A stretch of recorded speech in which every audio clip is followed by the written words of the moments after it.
Usually when I get trolly comments, I just ignore them. But once in a while, I think that the things that people say to autism parents or to people on the spectrum should be addressed. Earlier in the summer, I got one of those comments, and I took a screenshot of it, and then I just sort of let it sit there, and I thought about it to make sure I wasn't doing anything rash. I've had time to think about it, and I still want to respond to this because this way of thinking could be really damaging, especially if someone said something like this to a parent who has just gotten a new diagnosis. And so that's what I'm talking about today. This is what not to say to the parent of a child who is on the autism spectrum. So I'm going to grab my little computer over here for a second so that I can actually read it, and I'll probably put a little screenshot up here so you can see it. Or is it up here? Probably, I don't know. One of these places, you'll see the screenshot. This happened to come in on Tessie's birthday, and it happened to be on the video of Tessie playing, which happens to be my most viewed video. It started to gain some momentum and get a lot of views, which when a video gets a lot of views, you get more trolly comments.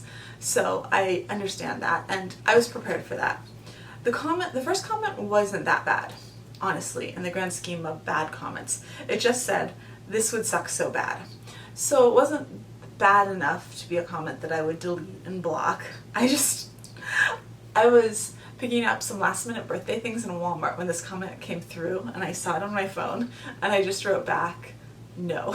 A few minutes later, the person responded and said, "Someday I'll sleep autism vlogs.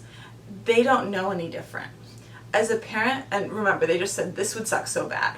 I said no. So now they're saying, "Someday I'll sleep autism vlogs. They don't know any different.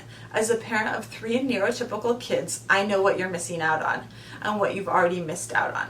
I understand you want everyone to believe you're happy and love your life. I get that.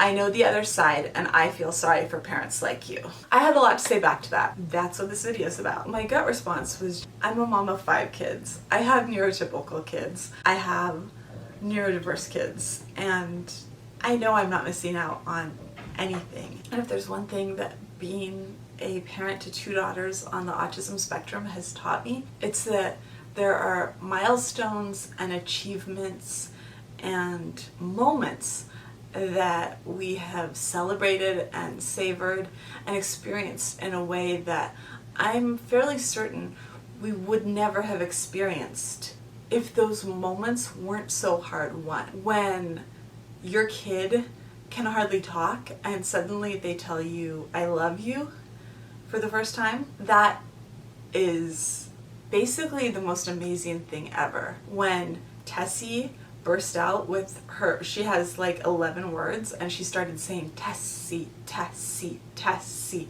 Last week, our whole family was floored, and so was the entire staff of her classroom at her school. Everyone was so excited about that.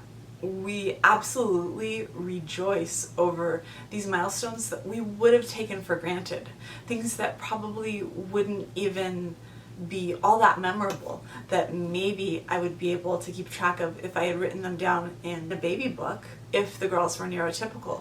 But because they aren't neurotypical, these moments are so much bigger for us and so much more hard won. And I think that's something that a lot of special needs families will relate to. When something is really easy for someone, when something comes really easy to you, you don't always appreciate it as much. And when you've had to work really, really hard for it, when you've had to work so hard for those words, when you actually hear them, it's amazing. Like, Maggie can ask for things in sentences now, but it's still a really new thing, and she still doesn't do it all that often. So when she does, like the other day, she just randomly said, "Can I have some water, please?"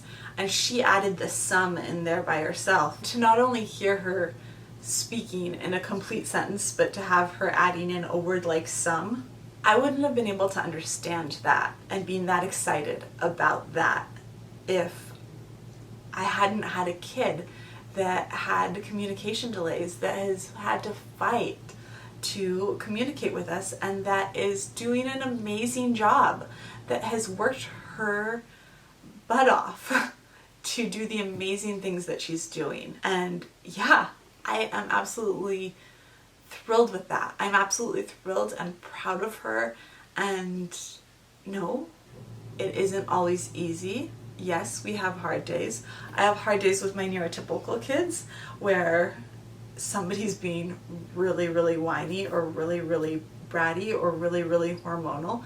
And I have hard days with my neurodiverse kids. That is kind of part of being a parent, and that is absolutely what I signed on for here. And one isn't better than the other. I'm talking about the things that are amazing about being a special needs mom. The things that give me joy because someone just said, like, you're pretending to be happy. And no, I'm not pretending to be happy. And as someone who's battled my entire adult life, really since college, with depression and anxiety, I absolutely wouldn't put any time when I am struggling more with that on my kids, that that's anyone else's fault than a chemical imbalance in my brain, which is balanced by medications that do amazing things, and that I am extremely grateful I live in a time when that's a possibility, when there is help, and it isn't something that I have to pretend doesn't exist. But that doesn't have anything to do with whether I have neurotypical kids or neurodiverse kids. That has to do with the chemicals in my brain and the way that they work. And yes, my neurotypical kids bring me joy.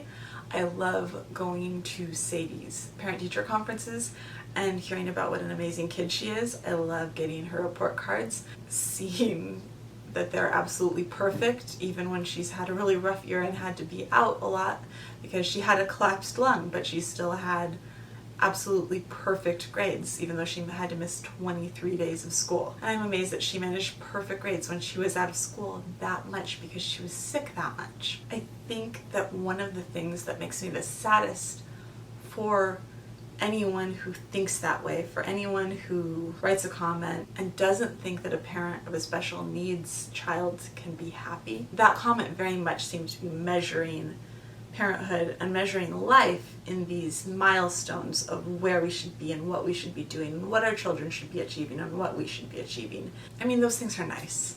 They can be important. I spent the 4 years of high school obsessed with being valedictorian of my high school class, and I was co-valedictorian of my high school class. And I'm really grateful to my girls because without them, maybe I would think the way that person thinks. Maybe I wouldn't realize that there's value just in being yourself. Maybe especially when that doesn't line up with the status quo of what everyone expects. I can't think of any families with members with disabilities that want to be pitied. Does anybody want to be pitied?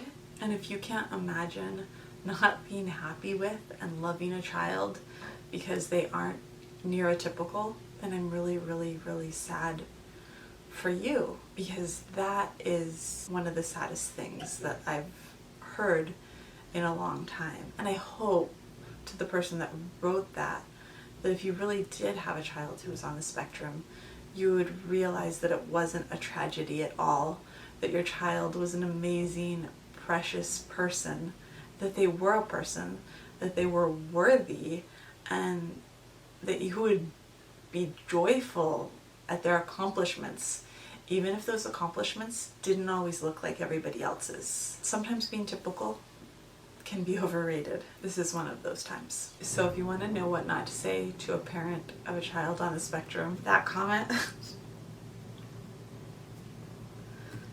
you're not really happy, think of all you're missing out on, that is like the full buffet of what not to say. Because number one, it's not true. It's like this combination of trolly, insensitive, and just feeding on the worst fears of somebody who doesn't really know what life with a child with autism is going to be like, and that's just cruel. That is it for today. If you like this video, we would love it if you'd give it a thumbs up, and if you're interested in all things autism, we'd love it if you'd hit subscribe.